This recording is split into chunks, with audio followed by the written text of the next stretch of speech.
So recently, a client was upset with us for approving a Section 8 tenant for his rental property. But did you know that since January 1st, 2020, it's actually illegal in California to discriminate against Section 8 as a source of income? My name is Steve Welty. I'm the CEO of Good Life Property Management. Our mission is to make owning rental property easy. Please hit the like or subscribe button and help this channel grow. There's been this long-standing stigma around Section 8. Landlords often associate it with bad tenants and trashed units and just bureaucracy. So for years, most landlords just would avoid Section 8 and they'd say no Section 8 on their rental ads. But did you know that since January 1st, 2020, it's actually illegal in California to discriminate against Section 8 as a source of income? In 2019, Governor Newsom passed SB329, which amended the California Fair Employment and Housing Act to add source of income as a protected class in California.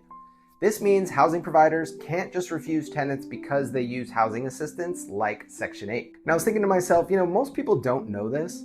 And the day after that client interaction, I came across this article in the UC Register titled, "Investigation Finds Widespread Discrimination Against Section 8 Tenants in California." The article revealed that over 200 landlords, including major real estate firms, had refused rental contracts to voucher holders on Section 8.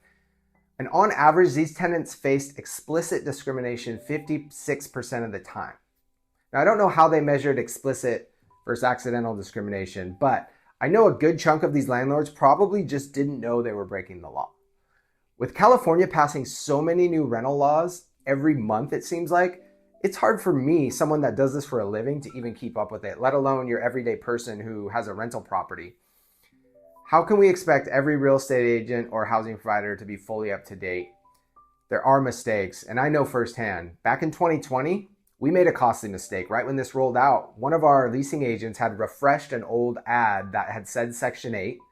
So we missed deleting that language. It was a total accident.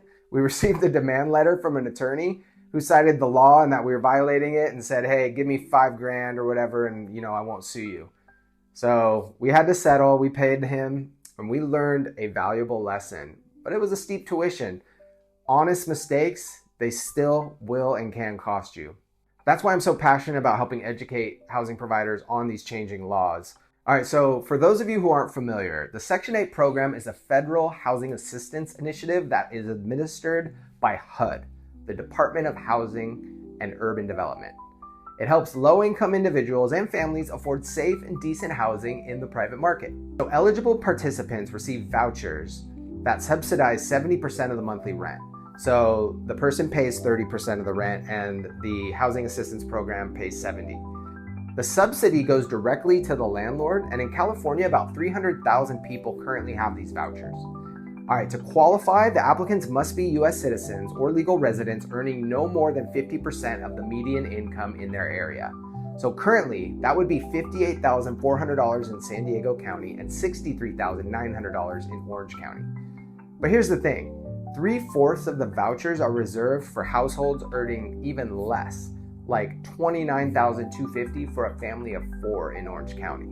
So because 3/4 of the vouchers are reserved for households earning even less, like $29,250 for a family of 4 in Orange County, there's not enough funds to actually help the people at these higher incomes. All right, housing providers, so now you know you must accept Section 8, assuming they meet your other rental requirements. But how does the process work? All right, first off, they're gonna apply just like any other tenant, and they're gonna send in their voucher and the caseworker information along with it.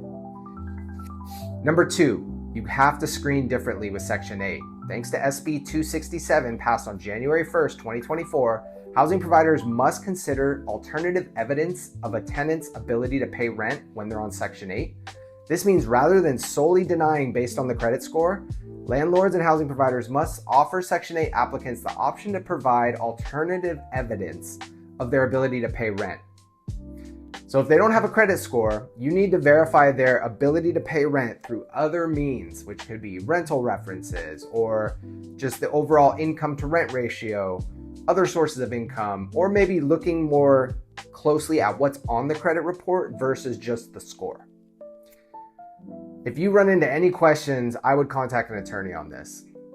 Number 3, you contact the caseworker. Give them the applicant's name, property address, rent amount, the numbers of bedrooms and bathrooms. They're going to ask you to complete an RFTA form, and this is a request for tenancy approval.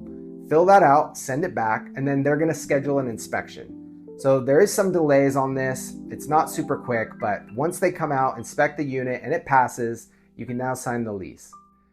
After the tenant signs the lease, send it to the caseworker and the staff at the Housing Commission will prepare and mail you the final documents.